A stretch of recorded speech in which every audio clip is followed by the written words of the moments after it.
Hi, we are end-to-end tracing in Ceph.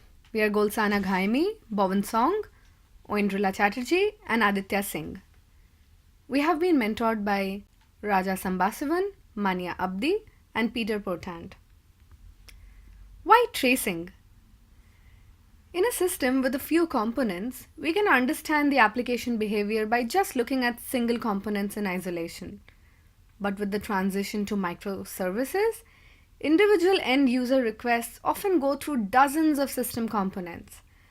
As the number of machines and services grow, logs provide less and less visibility. Thus, we need a tool like tracing for diagnosing problems in a system by capturing information about individual requests in the system. What's end-to-end tracing? End-to-end tracing captures the flow of requests. This is achieved by capturing activity records or traces at the various instrumentation points placed in the distributed system components. Each trace contains information such as instrumentation point name, a timestamp, and optionally other contextual information.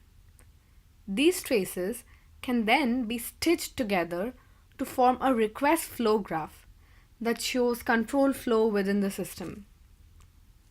Such tools can be used to characterize the normal behavior of the system and detect changes in behavior during periods of poor performance and thus find the root causes of decreased performance.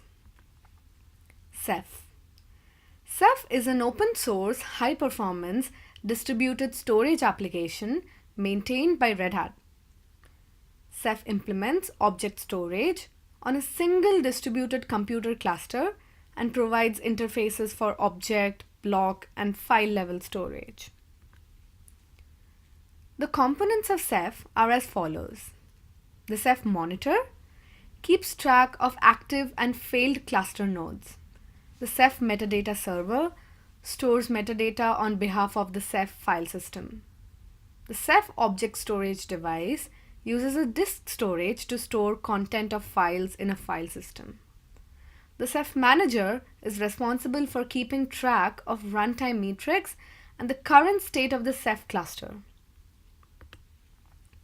Now let's look at the problem statement for our project. The tracing infrastructure of Ceph is called Block-in. Block-in enables tracing in Ceph using LTTNG block backend following the tracing semantics of Google's Dapper. LTTNG is an open source tracing framework for Linux.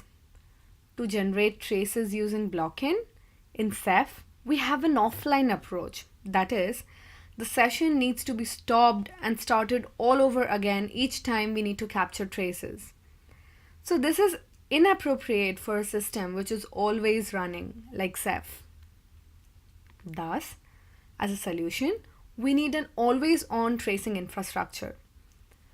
We thus introduce Jaeger as a strong open source tracing infrastructure for Ceph to enable end-to-end tracing in Ceph.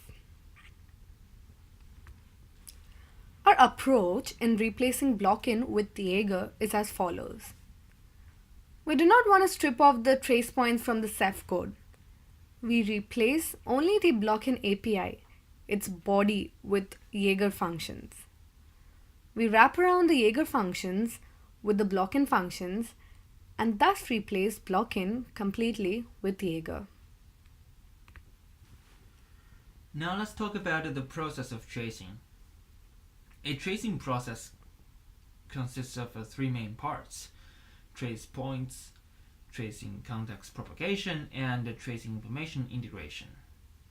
We will elaborate how each part works in the later slideshows. For now, let's talk about each of these parts. The parts are in charge of different aspects of tracing. For trace points, which is embedded in different components in an application, defines the information to be captured. A tracing context propagation transfer tracing information between components, and the integration process integrates the collected information to form a trace. What are trace points capturing? Well, it usually captures the trace information and component information, in which the trace information contains the trace ID, span ID, and the parent span ID, whereas the component information usually captures the service name, the IP address of the component, and its port number. The trace points are already existed in Ceph by the implementation of blocking. Now let's look at how trace information propagates within an application. For each application component, the trace content propagation starts by getting the tracing header file, usually containing the trace ID, span ID, original service name, and possibly other customized information through an HTTP request. Within this component, a tracing information captured binds with the tracing header information and gets serialized and sent to the Jaeger collector. The process ends with sending the same tracing header file to the next application component. This process ensures the immutation of the trace ID and related information.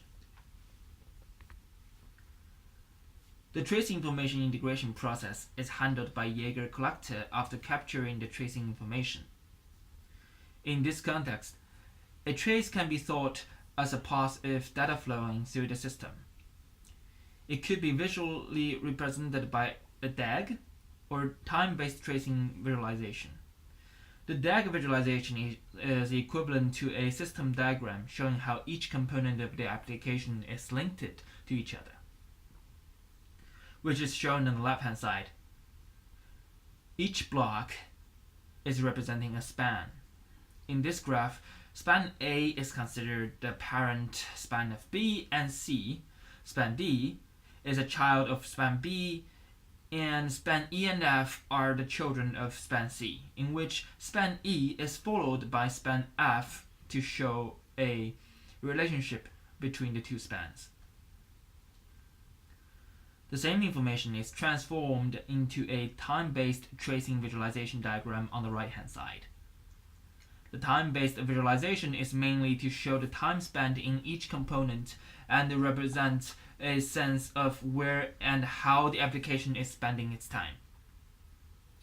The visualization can also show error messages for a span, which can be used to debug a distributed system. Now let's talk about Jaeger. Jaeger is an open source software released by UberTech, which is supported by an open source community. It is a distributed tracing system inspired by Google's Dapper and OpenZipkin. It follows the general tracing concept by open tracing with customized visualization interface. Jaeger has collector and agents. Collector, acting as a centralized system, has one of them for an application, and the agents exist on each component of the application. Within each Jaeger agent, it has a fixed pool of threading handling the trace requests. This way, if the tracing request is overwhelming the system, you will get pipelined and wait for the next available threading to get handled. The trace context is stored in a local threading storage. The serialization process of the tracing context is handled by YAML, and the transporting process of the serialized tracing context is handled by Swift over UDP. Now let's compare the architecture of Blockin with Jaeger. For Blockin, the instrumented trace points in Ceph capture information like trace ID, span ID, etc. They are then processed by the Blockin API and LTTNG backend on the Blockin side. BobbleTrace converts the trace information captured into JSON format to feed it into Zipkin collector, which in turn stitches all the traces together based on trace IDs and timestamp captured. It then stores them and passes them to Zipkin UI for trace visualization. For Jaeger, the question is, what are Jaeger clients? Jaeger clients are language-specific implementations of the Open Tracing API. An instrumented service creates spans when receiving new requests and attaches context information like trace ID, span ID, and baggage to the outgoing requests. The instrumentation has very little overhead and is designed to be always enabled in production. One thing that needs to be noted here is that while all traces are generated, only a few are sampled. Sampling a trace marks the trace for further processing and storage. By default, Jaeger client samples 1 in 1000 and has the ability to retrieve sampling strategies from the agent. The Jaeger agent is a network daemon that listens for spans over UDP, which it batches and sends to the collector. It is designed to be deployed to all hosts as an infrastructure component. The Jaeger collector receives traces from Jaeger agents and runs them through a processing pipeline. The pipeline validates traces, indexes them, performs any transformations, and finally stores them. And with that structure comparison in mind, let's take a look at the code replacement from our project. The code replacement considers trace constructor intuitively as making a trace. The input parameter includes tracing header files, which we talked about earlier, and its relationship to that tracing header file, either as a child operation or as following operation. The blocking init starts a span, which is replaced by Jaeger's start span function. The event function from blocking captures the timestamp, which is equivalent to Jaeger's set operation name function to capture the timestamp of an operation. And finally, keyval from blocking function captures a customized information from each trace points with a key and a value pair. This is replaced by Jaeger function tag, which does the same operation. Now let's have a look at the steps taken throughout the course of this project. Firstly, we created instances on OpenStack and deployed Ceph. Next, we studied the architecture of Blockin and Jaeger. After that, we deployed hot rod application on local machines and visualized the traces.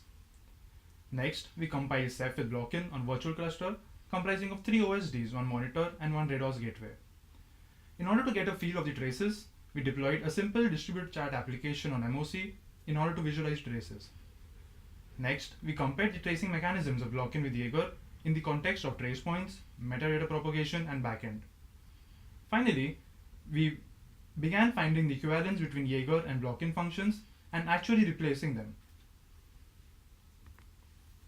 As further steps, we realized that there is no need for the replacement of trace points. Hence, our entire focus as of now is on replacement of the equivalent functions. Once we have successfully instrumented Jaeger on Ceph, we would like to do a performance analysis in order to check whether an additional overhead is being added or not. If yes, we would try to devise methods to minimize the trade-off. Following were the challenges that we faced in this project. Firstly, we realized that Ceph deployment on virtual cluster was tedious, accompanied by many version problems. Jaeger C++ is currently under development and installment was cumbersome due to a large number of dependencies. Also, due to lack of good deployment documentation for both Ceph and Jaeger, we ended up spending a lot of time trying to figure out how to deploy these systems. Following are the lessons learned. Debugging large distributed systems like Ceph with not always on traces can be tedious. Hence, a system like Jaeger can be super effective in solving this problem. We were also fortunate enough to learn the flow of processes in a large distributed system like Ceph. Last but not the least, we learned the importance of good documentation to deploy an existing open source software. On behalf of our entire project group, we sincerely urge the Ceph and Jaeger community to provide a more detailed documentation for deployment and installment respectively. Thank you.